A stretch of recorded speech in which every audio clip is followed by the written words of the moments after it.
18 ఏళ్ల పిల్లోడు బైక్ తోలుతా ఉండి కర్మవశాత్తు బైక్ తోలుతా ఉండి ఒక మనిషి చనిపోయాడు. అందరికీ గుడ్ మార్నింగ్. నా పేరు అనిల్ కుమార్. సిదిరి అప్పలరాజు మాజీ మంత్రి అరెస్టుకు ముందు జరిగినటువంటి నానా రచ్చ. సిదిరి అప్పలరాజు ఇంటి ముందు భారీగా మోహరించిన పోలీసులు. అసలు ఒక వ్యక్తి అరెస్టు గురించి ఇంతమంది పోలీసుల జిల్లా ఎస్పీ కార్ నుంచి అలా ఇంటికాడ ఒక వాచ్మెన్ లాగా పడిగాపలు కాసిండు. ఎందుకోసం కాసిండు సరే. అలాగే అసలు ఈ కేసులో ఏం జరిగింది? జగన్మోహన్ రెడ్డి 2029 వరకు అతని గ్రాఫ్ పెంచుకుందాం అనుకుంటా ఉన్నాడా, లేకపోతే దించుకుందాం అనుకుంటా ఉన్నాడా? జగన్మోహన్ రెడ్డికి మైండ్ మెదడులో ఉందా, మోకాల్లో ఉందా, అరికాల్లో ఉందా అని చాలామంది మాట్లాడుకుంటా ఉన్నారు. ఇవన్నిటికీ ఈ వీడియోలో సమాధానం. ప్లీజ్ వీడియోను చివరి వరకు చూడాలి. మీ అభిప్రాయాన్ని కామెంట్ చేయాలని కోరుకుంటా ఉన్నా. ఎందుకంటే మాజీ సీఎం జగన్మోహన్ రెడ్డి ఏదైతే అప్పలరాజు కొడుకు బైకు యాక్సిడెంట్ చేసి ఒక గొల్లు కాసుకునే వ్యక్తిని చంపేయడం జరిగింది. ఇక చంపేసినట్టే. చనిపోయిన తర్వాత వాళ్ళు ఆడిన డ్రామా అది జగన్మోహన్ రెడ్డి ఆధ్వర్యంలో జరిగినటువంటి డ్రామా. ఎందుకంటే ఈ అప్పలరాజు కొడుకు కనుక ఆ కేసులో ఇరుక్కుంటే మర్డర్ కేసులో ఇరుక్కుంటాడు, బయటకు వచ్చే ఛాన్సెస్ ఉండయి అని డ్రామా ఆడారు. డ్రామా తర్వాత సీసీ ఫుటేజీల్లో దాంట్లో బయటకు వచ్చింది. తర్వాత జగన్మోహన్ రెడ్డి ఏమన్నాడో మీరు ఒక్కసారి ఈ వీడియో చూడుర్రి. చూసిన తర్వాత జగన్మోహన్ రెడ్డి గ్రాఫ్ పెరుగుతుందా తగ్గుద్దా చూద్దాం. సిదిరి అప్పలరాజు కొడుకు 18 ఏళ్ల పిల్లోడు. సిదిరి అప్పలరాజు డాక్టర్, పలాస ఎమ్మెల్యే, మంత్రి, ఫిషింగ్ మంత్రి మన ప్రభుత్వంలో. సిదిరి అప్పలరాజు కొడుకు 18 ఏళ్ల పిల్లోడు బైక్ తోలుతా ఉండి కర్మవశాత్తు బైక్ తోలుతా ఉండి ఎవరిలో గుద్ది బైక్ తోలుతా ఉండి ఒక మనిషి చనిపోయాడు. యాక్సిడెంట్లు అవుతా ఉంటాయి, చేసింది నేను కరెక్ట్ అని నేను చెప్పను. బట్ ఆ పిల్లోడు 18 ఏళ్ల పిల్లోడు బైక్ తోలుతా ఉండి ఆ పిల్లోడికి ఏం తెలుస్తుంది? ఒకసారి జరుగుతాయి. జగన్మోహన్ రెడ్డి మాట్లాడింది విన్నారు కదా. ఒక మాజీ సీఎంగా పనిచేసినటువంటి వ్యక్తి 18 సంవత్సరాల పిల్లోడు, యాక్సిడెంట్లు కామన్గా జరుగుతూ ఉంటాయి, ప్రమాదవశాత్తు జరిగింది, ఒక మనిషి చచ్చిపోయిండు, అంత మాత్రాన కేసులు పెట్టి అరెస్టు చేస్తారా అంటే నీకు ఆ గొర్రెలు కాసుకునే వ్యక్తి ఆయనది పానం కాదా? ఓన్లీ అప్పలరాజు కొడుకుది మాత్రమే పానమా? చనిపోయిన వాళ్ళ కుటుంబానికి నువ్వు సింపతి ఇవ్వాలి, చనిపోయిన వాళ్ళ కుటుంబానికి నువ్వు సపోర్ట్ చేయాలి.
ప్రతిపక్షంలో ఉండి నీదేం బుద్ధి అయ్యా జగన్మోహన్ రెడ్డి?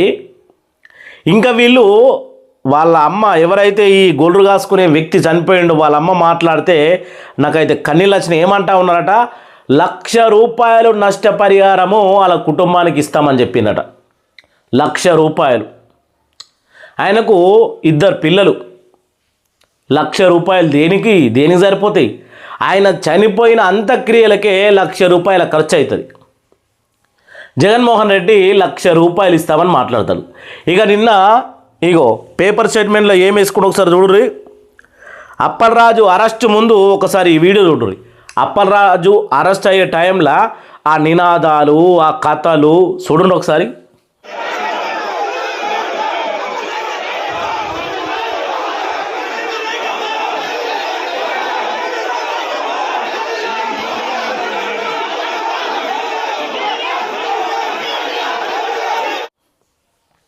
చూసిండ్రు కదా. అంటే మాజీ మంత్రి అరెస్ట్ అయ్యేటప్పుడు ఆయన భార్య ఏడుచుడు, వాళ్ళ కార్యకర్త నినాదాలు చేసుడు, అన్నీ చేసుడు. మరి ఈ వైసీపీ వాళ్ళు పోయి ఒక్కసారి కూడా గొర్రెల కాపరి కుటుంబాన్ని పరామర్శించలేదు ఎందుకు? మా వలంగన వేయండి. ఈ అప్పలరాజు పోయి ఆ కుటుంబానికి మొత్తం అండగా నిలబడాల. వాస్తవానికి ఒక మంత్రిగా పనిచేసింది కాబట్టి ఈయన పోయి వాళ్ళకి అండగా నిలబడాల. అట్లాంటిది మానేసి ఇలా అరెస్టులను ఏదో ఉద్యమంలాగా జై కొట్టుడు, అన్యాయం, పోలీసుల దౌర్జన్యం నశించాలని ఏదో ఇంకా వాళ్ళ ఇష్టానుసారంగా మాట్లాడు.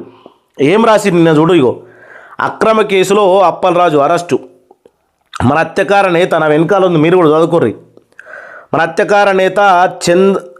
మత్స్యకార నేత పైన చంద్రబాబు సర్కారు కక్ష సాధింపులు. ఇక్కడ ఎవడు చేస్తూ ఉన్నాడు కక్ష సాధింపులు? అసలు జగన్మోహన్ రెడ్డి నీకేమైనా మైండ్ పనిచేస్తూ ఉందా అని నేను అడుగుతా ఉన్నా సూటిగా. ఎందుకంటే ఒక వ్యక్తి చనిపోయినప్పుడు ఆ వ్యక్తి కుటుంబానికి మనము ఏం చేయాలో సపోర్ట్ చేయాలి.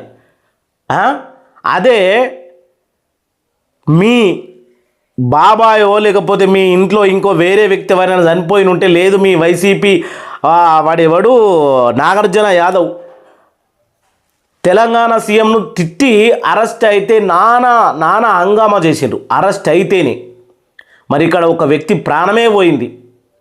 కార్లు తీసుకురావచ్చు, బంగ్లాలు తీసుకురావచ్చు, అరెస్ట్ అయినని మళ్ళీ తీసుకురావచ్చు, కానీ పోయిన ప్రాణాన్ని ఎవడు తీసుకురాలేదు. అది జగన్మోహన్ రెడ్డి నీకు తెలియదా? ఎటుగుడిగా నోరు ఉందని, మనకు ఛానల్ ఉంది, టీవీ ఛానల్, మనకు న్యూస్ పేపర్ ఉంది, ఏది పడితే అది రాసుకున్నాడే. ఇంకా ఇక్కడ ఏమంటా ఉన్నాడు, మాజీ మంత్రి సిదిరి అరెస్టుతో కాశీబుగ్గలో ఉద్రిక్తనట. అప్పలరాజును చొక్కా పట్టుకొని లాక్కెళ్ళిన కాకి పోలీసులు తీరును నిర్ధారిస్తూ పట్టణంలో భారీగా ధర్నా, నిరసనలు, ర్యాలీలు నిన్న జరిగినాయి. నిన్న ఎక్కడంటే మొత్తానికి ఈ కాశీబుగ్గ ఏరియాలో ఉద్రిక్తత మొత్తం. వీళ్ళు దుకాణాలు బంద్ చేయించుడు, కథలు పడుడు, కార్ఖాన్లు పడుడు. మరి ఈడేమన్నా ఉద్యమకారుడా లేకపోతే ఎవరినన్నా ఉద్ధరించి అరెస్ట్ అయిందా అంటే కాదు కదా. కొడుకేమో బైక్ తోటి ఒక గొర్రెల కాపర్ని చంపేసిన కుటుంబాన్ని కనీసం ఆదుకోవాలన్న మాట కూడా ఈ యొక్క అప్పలరాజు నోటి నుంచి రాలేదు. ఈయన అరెస్ట్ అయ్యేటప్పుడు ఈయన ఏం చేసిండు, ఈయనకు స్వేచ్ఛ ఇచ్చిరు పోలీసులు. ఫస్ట్ ఫోన్లు గుంజుకుంటే ఎవ్వరు కూడా అక్కడ గుమ్మి కూడకపోదురు. ఫోన్లు ఇచ్చేసరికల్లా అక్కడ ఉన్నటువంటి వైసీపీ కార్యకర్తలందరికీ ఇన్ఫర్మేషన్ ఇచ్చేవరకల్లా పోలీసులు ఎంత ఉంటే వాళ్ళకన్నా డబుల్ త్రిబుల్ ఈ వైసీపీని కార్యకర్తలు జమ అయిపోయినారు. తర్వాత జరిగిన పరిణామాలు మీ అందరికీ తెలుసు. ఇప్పుడు ఏమంటా ఉన్నారు, ఇగో అక్రమ అరెస్టు. జగన్మోహన్ రెడ్డి నీకు తెలియకపోతే ఒక సలహాదారుడిగా పక్కనే ఒక మాజీ ఐఏఎస్ ఐపీఎస్ అధికారిని పెట్టుకో, అయితే 2029లో సీఎం అవుతావు. అలాగే ఎవరైతే ఆ గొర్రెల కాపరి కుటుంబం ఆ వ్యక్తి చనిపోయిండో ఆ కుటుంబ బాధ్యతలు వైసీపీ పార్టీ ఏదైతే ఉందో మీరు బాధ్యత తీసుకోండి. డైరెక్ట్ జగన్మోహన్ రెడ్డి బాధ్యత తీసుకోవాలని నేను కోరుకుంటా ఉన్నా. మీ అభిప్రాయాన్ని కూడా కామెంట్ చేయండి. ఇంకా మాజీ స్పీకరు డైరెక్ట్ బతికున్న మనుషుల్ని చనిపోయిండు అని చెప్పేసి 4 కోట్ల భూమికి ఎసరు పెట్టిండు. ఎట్లున్నాయి మీ కథలు? ఏంది ఈ వ్యవహారం? జై జగనన్న, జై జగనన్న.